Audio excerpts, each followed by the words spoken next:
Behold the enemy host below. In the year 1256, a 26-year-old man stood on the walls of Mandis fortress, gazing down at the valley below.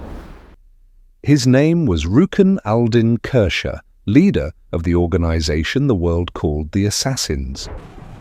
For 166 years, this group had struck fear into the hearts of kings, caliphs, and emperors.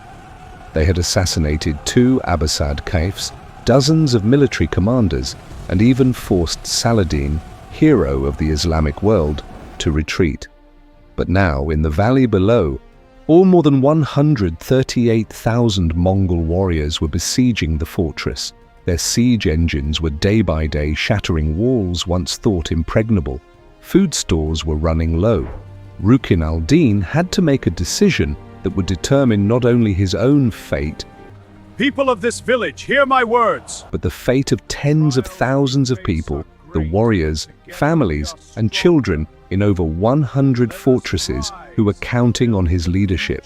He had 3 choices: fight to the death, preserve honor, but everyone gets massacred; surrender, hope the Mongols keep their promise of mercy; or was there a third way? The question is, when you're the only person who can decide the life or death of tens of thousands, and every choice could lead to tragedy, what would you do? Before we discover his decision, a decision that remains controversial to this day, tell me where in the world you are right now and what time is it for you? Drop a comment below. I'm genuinely curious who's watching this video and from what time zones. And now, to understand why one decision on a mountaintop in Persia mattered so much, we need to go back 166 years. The enemy gathers. In 1090, a 40-year-old Persian scholar named Hassan-i-Saber was facing what seemed like an unsolvable problem. He was a follower of Ismailism, a small branch within Shia Islam.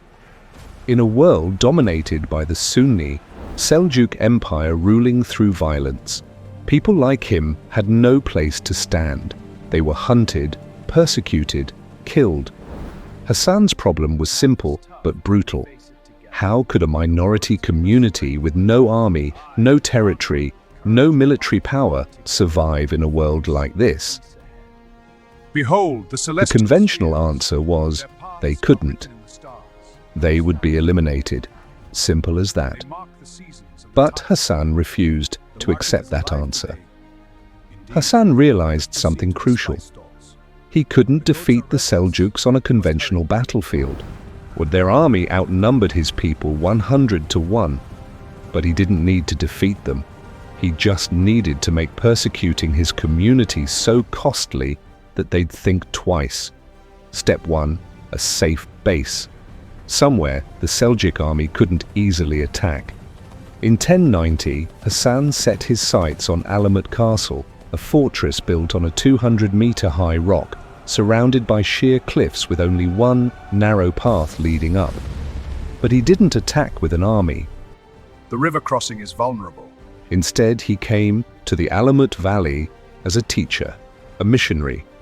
He taught, helped the villagers, gradually persuaded them to believe in his ideas. He even convinced the guards inside the castle.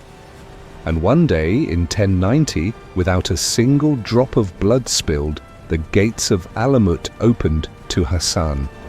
Legend says he even paid the previous owner 3,000 gold dinars. As if this were a normal business transaction, this was the first victory, and it teaches us something. It's sometimes smart power beats brute force. My brothers, the hour of reckoning is upon us. Having one safe fortress wasn't enough. Hassan needed a strategy to prevent the Seljuks from attacking his communities throughout Persia. And he developed a strategy that 900 years later was still debating the ethics of. Hassan trained a special group of warriors called Fidai, meaning those willing to sacrifice. These people didn't fight on battlefields. They had a different mission. The chronicle is nearly complete. The army stirs. We must finish soon. Assassinate powerful figures who threatened the Ismaili community.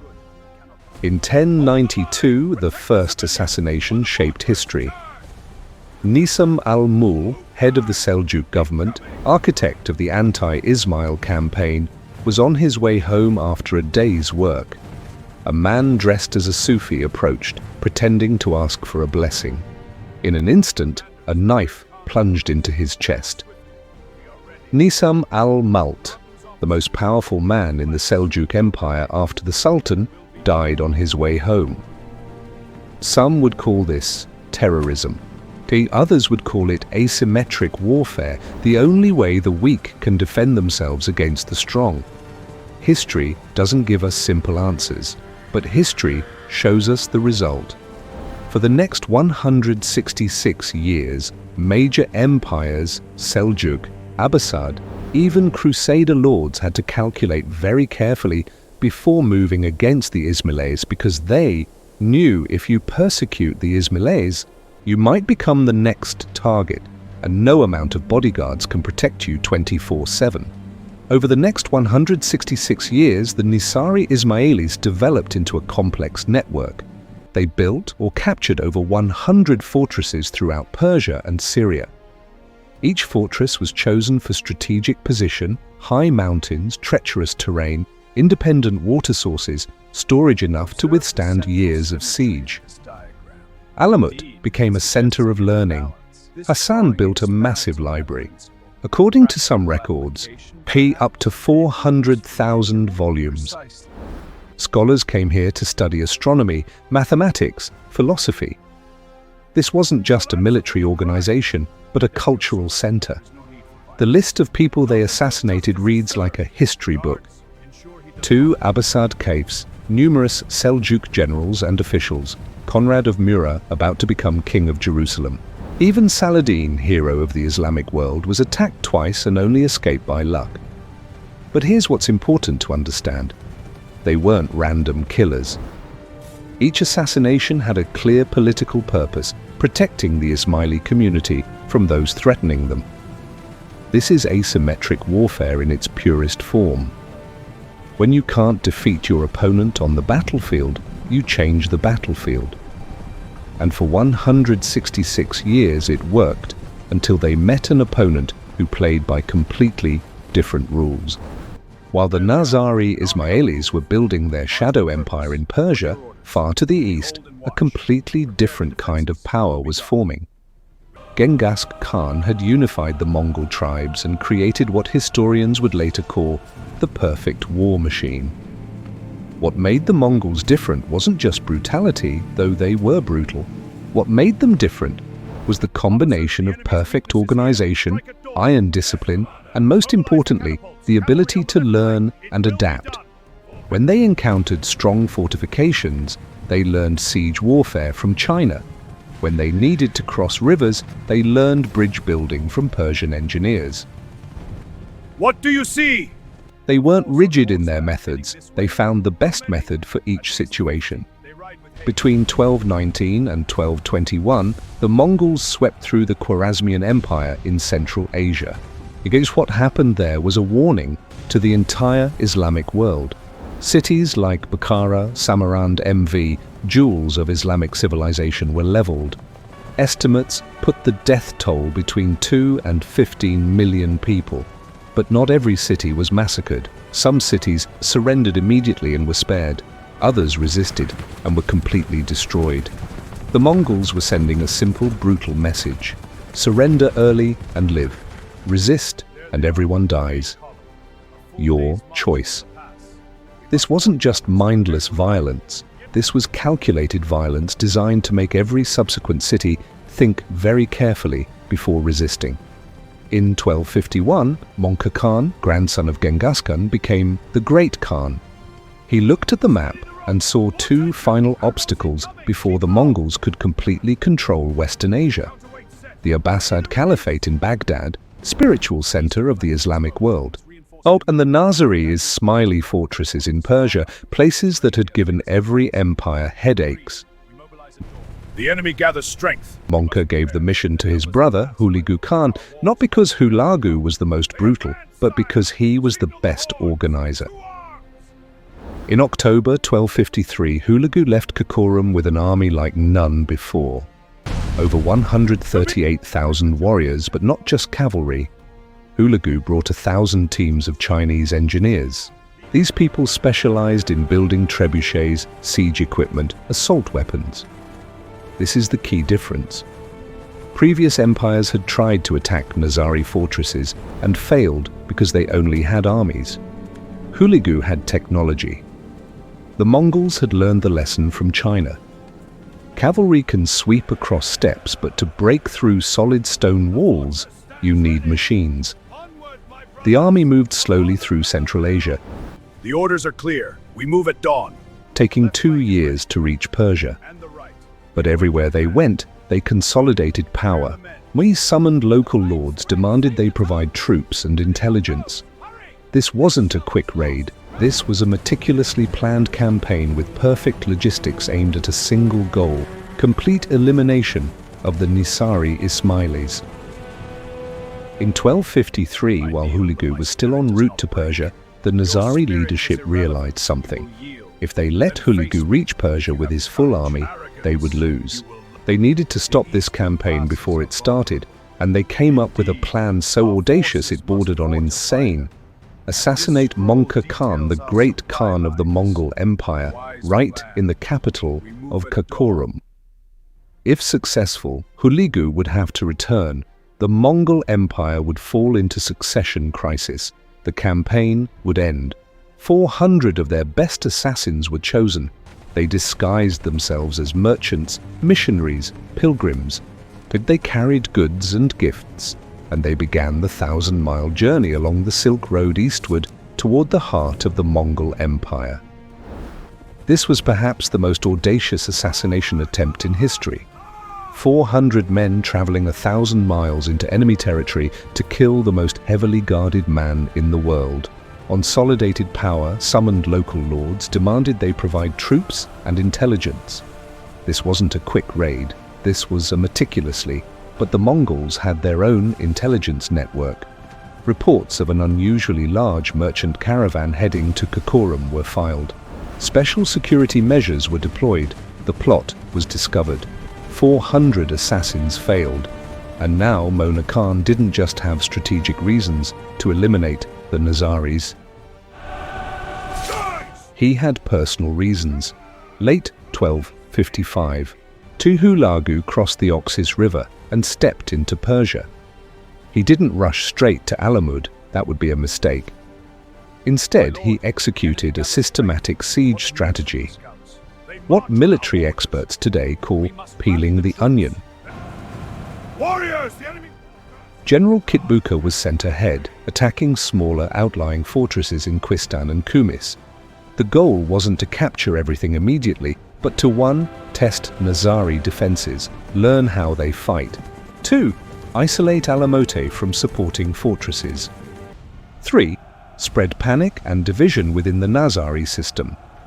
Each fortress that fell was a wound to the Nizari network. Not just material loss, but psychological. The belief that their fortress system was impregnable was crumbling. In December 1255, amid this crisis, Grandmaster Allah ad-Din Muhammad died. There are various theories about his death. Some say he was assassinated by people within who disagreed with his anti-Mongol policy. The truth may never be known, but the result was clear. His son, Rukn Alin Kersha, only 26 years old, had to assume leadership in the worst possible circumstances. Imagine yourself in his position. Soldiers! 26 years old, just became leader a few days ago. Outside, the most powerful war machine in the world is approaching. Fortresses are falling daily. Internally, some people are blaming your father for policies that provoked the Mongols. And now, all eyes are on you, waiting for your decision. Rukn Alin tried to negotiate.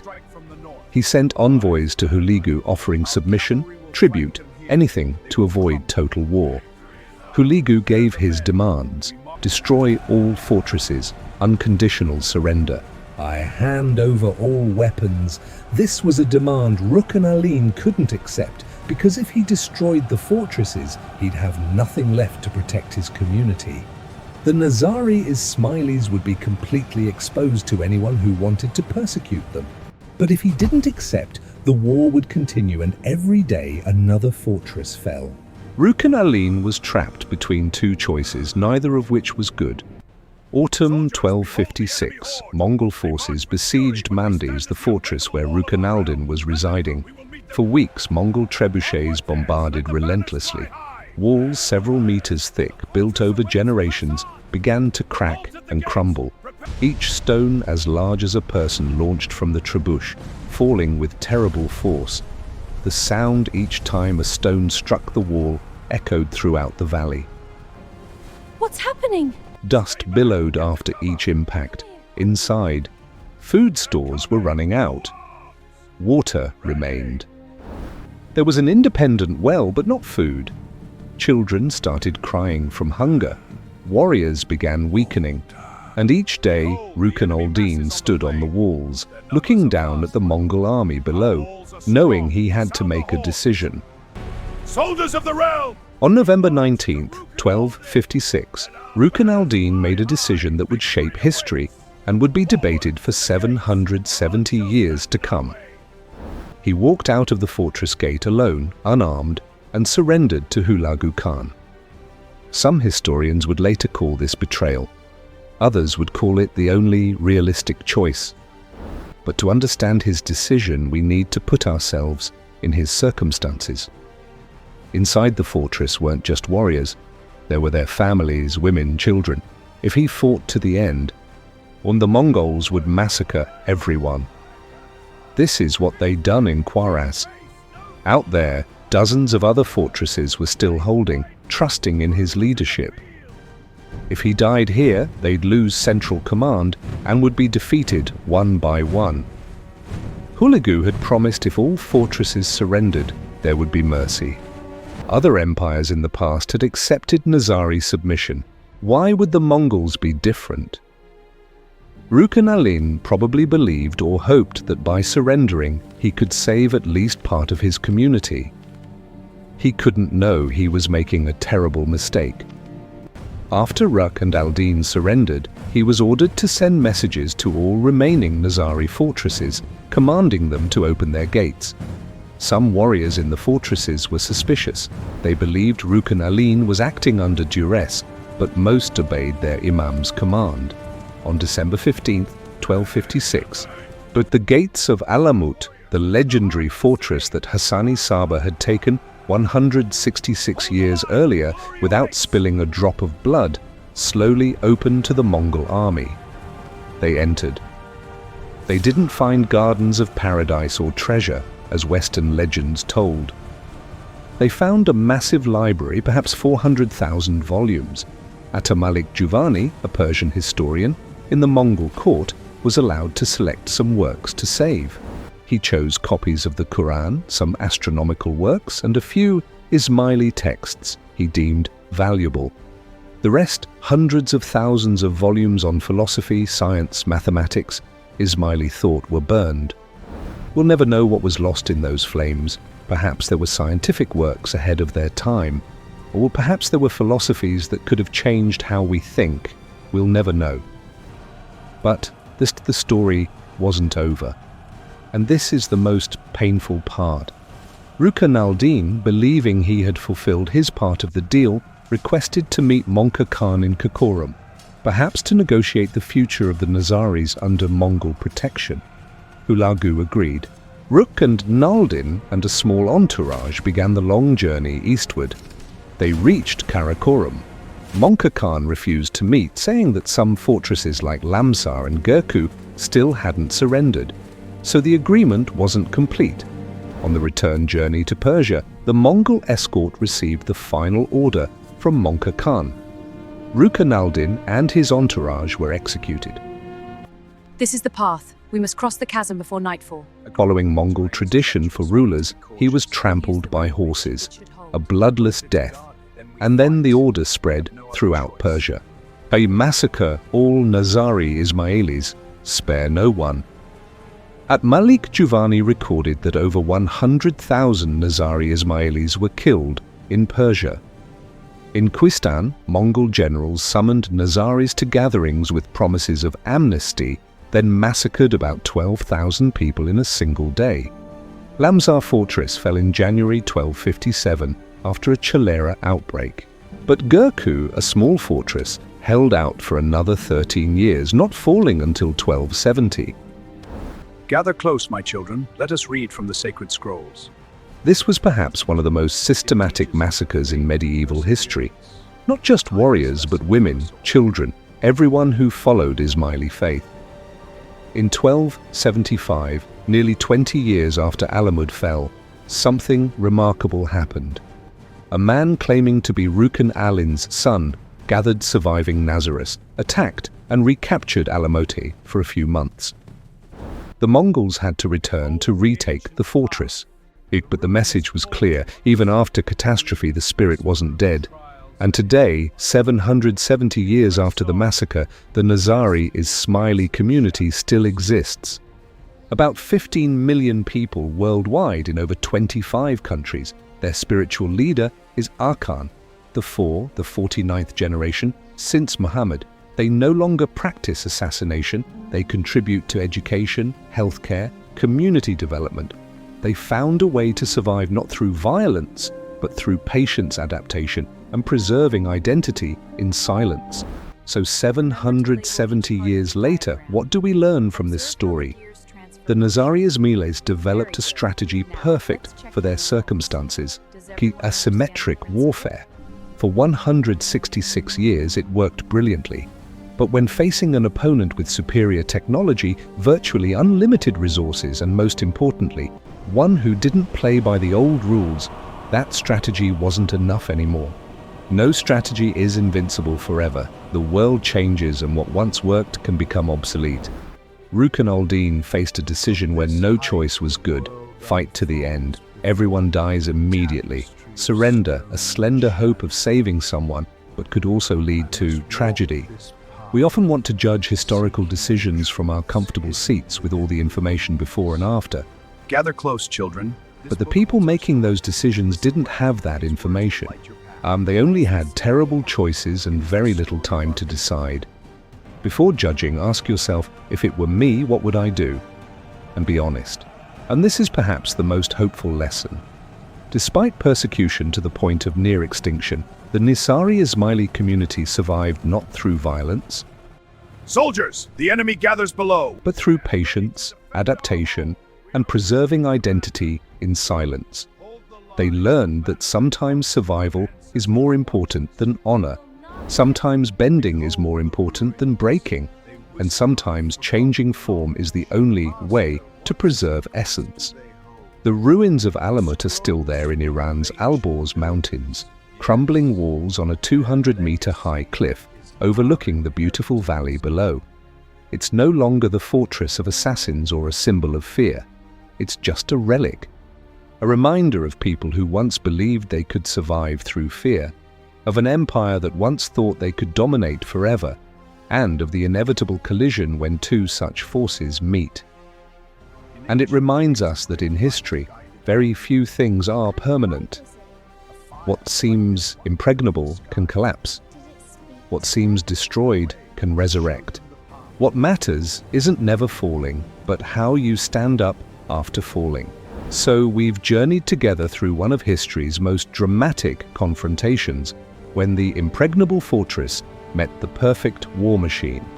Now I want to ask you, if you were Rukn al-Din on November 19th, 1256, standing on the walls of Mayund, looking down at the Mongol army below, knowing your decision would determine the fate of tens of thousands, what would you do? Fight to the death? Surrender with slender hope? Or is there a third choice? Comment below. I genuinely want to know what you think. Subscribe and turn on notifications so you don't miss other deep history stories. Stories not just about the past, but about lessons for today. See you in the next